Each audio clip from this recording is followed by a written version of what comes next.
Miss झाली ना आपल्या परिसरातील महत्त्वाची अपडेट? तर मग आजच सी24 तास हे आपल्या यूट्यूब चॅनलला लाईक करा, शेअर करा, सबस्क्राईब करा आणि बेल आयकॉनवरती क्लिक करायला अजिबात विसरू नका. सौंदर्य ते फक्त चेहऱ्यावर नसतं, ते चमकतं तुमच्या दागिन्यांमधून.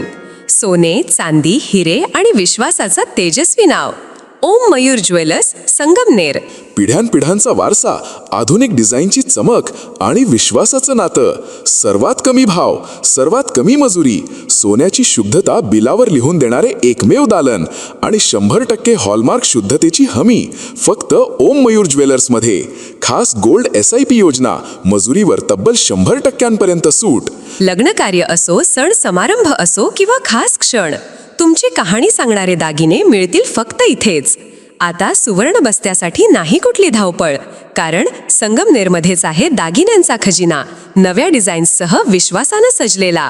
तुमच्या सौंदर्याचा हक्काचा दागिना, शुद्धता पडताळणी मशीन. दागिना घेताना फसवणुकीला नाही जागा, कारण तुमच्या विश्वासाची जबाबदारी घेतली आहे ओम मयूर ज्वेलर्स. ओम मयूर ज्वेलर्स म्हणूनच आजच भेट द्या.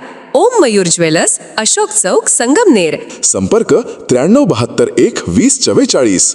ओम मयूर ज्वेलर्स, स्वतंत्र पार्किंग सुविधा. तालुक्यातील समनापूर इथे प्रस्तावित नवीन देशी दारू दुकानाच्या विरोधामध्ये 2 एप्रिल रोजी सकाळी 11 वाजता ग्रामस्थांनी तीव्र आंदोलन छेडलं. दुय्यम निबंधक गोकुळ नाईकवाडी आणि त्यांच्या सहकाऱ्यांच्या उपस्थितीत समनापूर येथील ग्रामस्थांनी संबंधित देशी दारू दुकानाला टाळं ठोकत तीव्र निषेध व्यक्त केला. यावेळी महिला आणि ग्रामस्थ मोठ्या संख्येनं सहभागी झाले होते. आंदोलनाच्या दरम्यान नॅशनल हायवेवरती रास्ता रोको करण्यात आला, ज्यामुळे काही काळ वाहतूक ठप्प झाली. ग्रामस्थांच्या म्हणण्यानुसार गुंजाळवाडी हद्दीमध्ये असलेले देशी दारूचं दुकान समनापूर इथे स्थलांतरित करण्याचा प्रयत्न सुरू आहे. हे ठिकाण शाळा, अंगणवाडी आणि लोकवस्तीच्या जवळ असल्यानं महिलांच्या सुरक्षिततेचा आणि सामाजिक वातावरणाचा प्रश्न निर्माण होण्याची भीती व्यक्त करण्यात आली आहे. यापूर्वी देखील या प्रकरणी ग्रामस्थांनी प्रशासनाकडे अनेक वेळा तक्रारी या निवेदने सादर केली आहेत. ग्रामसभेत देखील या दुकानाला विरोधाचा ठराव मंजूर करण्यात आला आहे. मात्र तरी देखील दुकान सुरू करण्याचे प्रयत्न सुरू आहेत.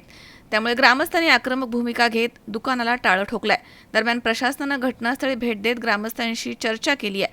परिस्थिती नियंत्रणामध्ये आणण्याचा प्रयत्न करण्यात आला.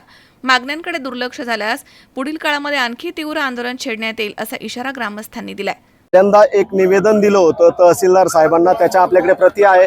निरीक्षक राज्य उत्पादन शुल्क, त्याच्यानंतर पोलीस अधीक्षक आहे, त्याच्यानंतर ही सगळे कागद आहेत, उपविभागीय अधिकारी. आणि त्याच्यानंतर हे अर्ज देण्याचं, तक्रार देण्याचं कारण हे होतं की आपल्या असं लक्षात आलं की समनापूर गावामध्ये देशी दारूचं दुकान चालू होतंय.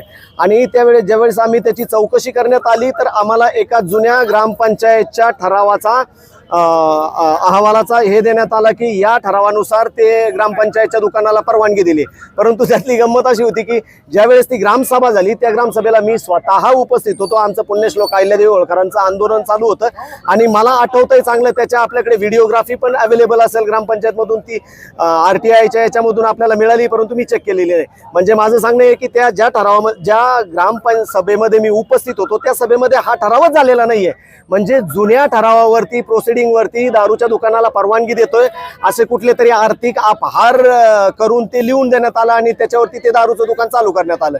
मग साधारणतः 31/1/2023 ज्यावेळेस आपण ग्रामसभा घेतली त्याच्या अगोदर, आणि ग्रामसभेने एकमुखाने निर्णय घेतला की आमच्या गावाला हे दारूचं दुकान नको आहे आणि तो ठराव आपण रद्द केला. आता दारूच्या दुकानाचा ठराव रद्द केल्यानंतर पुन्हा मग बऱ्याच हालचाली झाल्या. त्यावेळेसही आपण आंदोलन केलं होतं. तुम्ही सी न्यूजच्या मित्रांनी किंवा बरेचसे न्यूज चॅनल होते त्यांनी ते कव्हरही केलं होतं आणि त्याबद्दल आम्ही नेहमी त्यांचे आभारीच आहोत. त्याच्यानंतर असं झालं की उत्पादन शुल्कचे अधिकारी आले गावामध्ये, महिलांचे त्यांनी जबाब घेतले आणि घरोघरी जाऊन फोनवरून त्यांनी विचारलं की या दारूच्या दुकानाला विरोध आहे का. तो विरोध ज्यावेळेस आम्ही नोंदवला लिखित स्वरूपामध्ये, तर आमच्याकडे आता एक असंही पत्र आहे की ज्याच्यामध्ये माननीय जिल्हाधिकारी साहेबांनी सांगितलं की तिथे देशीचे दारूचे दुकान स्थलांतरित होण्यासाठी ज्या काही गरजेचे मुद्दे आहेत त्यांची पूर्तता होत नाही, म्हणून ते बंद करण्यात येते. असा अहवाल आल्यानंतर देशी दारूचं दुकान बंद झालं. परंतु मधल्या काळात पुन्हा असा एक कुठला तरी राज्य उत्पादन शुल्क आयुक्तांचा आपल्याकडे राज्य उत्पादन शुल्क आयुक्तांचं एक पत्राचा अहवाल हे देण्यात येतोय की त्या पत्रानुसार हे दुकान चालू होतंय. त्याच्यामध्ये तत्कालीन BDO माननीय अनिलजी नागणे साहेब यांनी इथून लिहून पाठवलं की ग्रामपंचायतचा ठराव रद्द करता येत नाही. आणि ज्यावेळेस कायद्याचा अभ्यास आम्ही केला की मुंबई ग्रामपंचायत अधिनियमानुसार ग्रामसभेने घेतलेल्या कुठलाही निर्णय फिरवता येतो. आणि अशा वेळेस ज्यावेळेस तो इसेन्शियल कमोडिटी ऍक्टमध्ये नाहीये, म्हणजे जीवनावश्यक वस्तूंचा जो कायदा आहे त्याच्यामध्ये दारूचं दुकान येत नाही म्हटल्यानंतर ती गावकऱ्यांच्याच नाही तर प्रशासनाच्याही डोळ्यामध्ये धूळफेक करण्याचं काम माननीय नागणे साहेबांनी केलंय. आणि त्यांची चौकशी व्हावी ही पूर्ण ग्रामस्थांची मागणी आहे. त्याच्यामध्ये फार मोठा आर्थिक भ्रष्टाचार झालेला आहे. आणि हे असं सगळं चालू असतानाही जर दारूचं दुकान आज पुन्हा चालू होत असेल आणि आम्ही त्याच्यासाठी 17/3/2026 ला पुन्हा एक अर्ज दिला आणि त्याच्यावरती आम्ही आमच्या गावच्या या तमाम महिला भगिनींनी तिथे आत्मदहन करण्याचा आम्ही इशारा दिला होता. आणि हेही सगळीकडे दिलंय, त्याच्या आमच्याकडे सगळ्या पोच पण आहेत. आणि मग हे असं असताना जर प्रशासन त्याची जर दखलच घेत नसेल तर प्रशासन दारूच्या दुकानावाल्याच्या बरोबर आहे की गावकऱ्यांच्या बरोबर आहे हाही प्रश्नच आहे. म्हणजे मला वाटतं की आपल्या महाराष्ट्राचे लाडके मुख्यमंत्री सांगताय की महिला भगिनी सुरक्षित आहे. अशा वेळेसच वडगाव पान सारख्या फक्त इथून 1.5 किलोमीटर दूर असणाऱ्या जागेवरती एका मुलीवरती ऍसिड हल्ला होतोय. त्याच्या अगोदरचं जर बघितलं तर जाती दंगली नुकत्याच झाल्या होत्या सामनापूरमध्ये. त्याच्या अगोदर बघितलं तर काही खून झाले. त्याच्या अगोदर जर बघितलं मी तर पेपरमध्ये वाचलेलं की सामनापूरमध्ये 2-4 पोते गांजा पण पकडला गेला. मग प्रशासनाला आदरणीय देवाभाऊंना किंवा आपल्या ज्या राज्याच्या उत्पादन शुल्क मंत्री आहेत आदरणीय सुनेत्राताई पवार यांनाही माझं विचारणं आहे की म्हणजे तुम्हाला काय अपेक्षित आहे? दारूचे दुकानं खोलून महाराष्ट्र तुम्हाला बेचिराग करायचा आहे का? कुठे घेऊन चालले तुम्ही हा महाराष्ट्र? परंतु तुम्हाला काय करायचंय मला वाटतं प्रशासनाने याच्यावरती अगदी चांगल्या पद्धतीने निर्णय घेणं आम्हाला अपेक्षित आहे. आमचा हा लढा आहे संविधानिक मार्गाने आम्ही करतोय. 3 वर्षांपासूनही आमच्या लढ्याकडे प्रशासन कानाडोळा करतंय किंवा ऐकण्याचा प्रयत्न करत नाहीये. आणि तसं असताना दारूचं दुकान जर बंद होत नसेल तर आम्ही संविधानिक मार्गाने हे आंदोलन चालूच ठेवू. आमच्या महिला इथेच बसून राहतील परंतु आम्ही या गावामध्ये दारूचं दुकान होऊ देणार नाही, गावाचा नाश होऊ देणार नाही. धन्यवाद. सामनापूरमध्ये अनेक दारूचे दुकान आहे, मग त्याचं पण तुमचं पवित्र आहे? सगळ्यांच्या बाबतीमध्ये आहे. तुमचा प्रश्न अगदी रास्त आहे. ही पळवाट मला वाटतं प्रशासन पण काढतंय. आमच्या गावामध्ये जी दारूची दुकानं आहेत ती बेकायदेशीर आहे आणि ती आजच बंद करावी मी स्वतः मागणी करतो. प्रशासनाला ही दारूची दुकानं माहित नाही का असं तुम्हाला वाटतं का? तर याच्यामध्ये भ्रष्टाचार आहे सगळा. या दारूच्या दुकानाचं लायसन मिळण्यातही भ्रष्टाचार आहे. जे काय म्हणायचे बिना परवाना जी चालतायत ते चालवण्यामध्ये भ्रष्टाचार आहे. मला असं वाटतं की प्रशासनाने जर ठरवलं तर एक सुई इकडूनची तिकडे होऊ शकत नाहीये. तर पूर्ण दारूबंदीचा आमची मागणी आहे आणि जोपर्यंत प्रशासन ही मागणी गांभीर्याने घेत नाही, आम्हाला लिखित स्वरूपात आश्वासन देत नाही, तोपर्यंत आमचं आंदोलन असंच चालत राहील. आपण प्रयत्न करताय किंवा आपण मागणी करताय, मग बाकीच्या दुकानाचं काय? मग आपण बाकीचे जे दुकानं आहेत देशी दारूचे जे दुकानं आहेत त्याला सरकारच परवानगी देत नाहीये. हे जे दुकान येतंय हे फक्त स्थलांतरित दुकान आहे.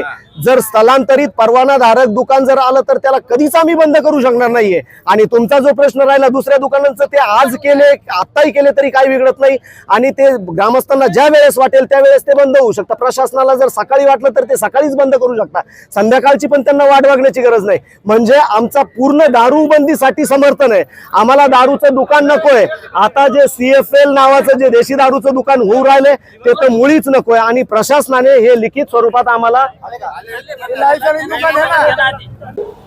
आपण सदर दुकान अजून जुन्या जागेवरच आहे. आपण त्यांना अजून इकडं परमिशन दिलेली नाही, वाहतूक पास वगैरे आपण त्यांना तसे काही दिलेले नाहीये. इथं जे काही सुरू आहे आपण त्याचा मागच्या वेळी पाटलांना माहिती आहे, आपण प्रस्ताव तयार केला होता, तसा अजून त्याचा रिपोर्ट आपण पाठवला, त्याच्यावर अजून रिपोर्ट येणं बाकी आहे. आणि आपण आजचं जे आंदोलन झालं त्या संदर्भातही तसा प्रस्ताव रिपोर्ट करून वरिष्ठांना कळवण्यात येईल या पद्धतीनं की बाबा गावचा विरोध आहे, कायदा सुव्यवस्थेचा प्रश्न निर्माण होऊ शकतो, अशा पद्धतीने आपण रिपोर्ट देऊवरती जे आहे तो सकारात्मक अहवाल देऊ. आणि आज जो मुद्देमाल सापडला याच्यावर आपण कारवाई करू. गुन्हा अन्वेषणाची जो काही आरोपी आहे त्याची आम्ही चौकशी करू, त्याला आरोपी करू आता ही चौकशी करून गुन्हा दाखल करू. जागा मालकावरती पण कारवाई झाली हा का? आम्ही ज्याच्या त्याच्याबद्दल जागेवर- तपास करू. तपासात जसं आढळून येईल तपासात जसं आढळून येईल त्या पद्धतीने आपण गुन्हा दाखल करू. ज्याच्या ते व्यक्ती त्याच्याशी निगडीत आहे त्यांच्याशी. तर ग्रामपंचायतने जो ठराव दिला तो म्हणे तर त्याचं कुठलंही जे चित्रीकरण होतं ते नाहीये. म्हणजे तो ठराव कसा त्यांनी मंजूर केला म्हणजे तिथे पण भ्रष्टाचार झाला. तर हा भ्रष्टाचार आम्हाला मान्य नाही. हे दारूचं दुकान आम्हाला गावात मान्य नाही.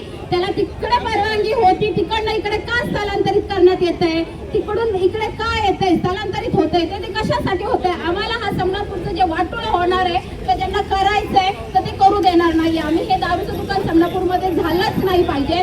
प्रशासनाला वारंवार सांगण्यात आलं तरी पण 3 वर्षानंतर पुन्हा त्या माणसाची त्यांची हिंमत झाली कुठून तरी पुन्हा तरी काहीतरी कागदपत्र तयार करून आणतात आणि त्याच्या जोरावर त्यांनी पुन्हा दारूचं दुकान तिथे चालू केलंय.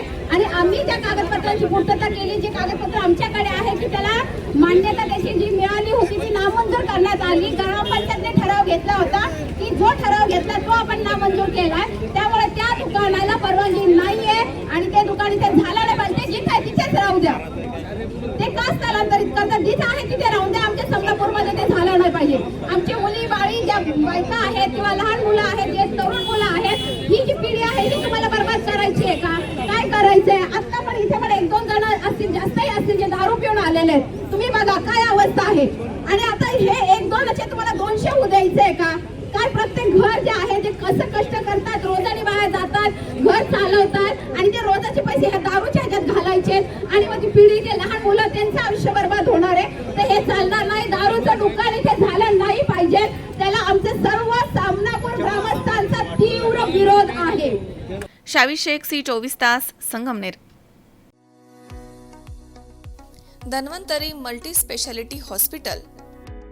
उपलब्ध सुविधा: मेडिसिन विभाग, 15 बेड्सचे सुसज्ज ICU, ECG, 2D echo, PFT, अस्थिरोग विभाग, ॲक्सिडेंट, कृत्रिम सांधेरोपण, दुर्बिणीद्वारे शस्त्रक्रिया, मणके विकार आणि शस्त्रक्रिया, सुपर स्पेशालिटी विभाग, plastic surgery, cancer surgery, neuro surgery, paediatric surgery, surgery विभाग, दुर्बिणीद्वारे तपासणी आणि शस्त्रक्रिया. Dhanvantari multi speciality hospital, Tajne मळा, नवीन नगर रोड, संगमनेर, जिल्हा अहमदनगर.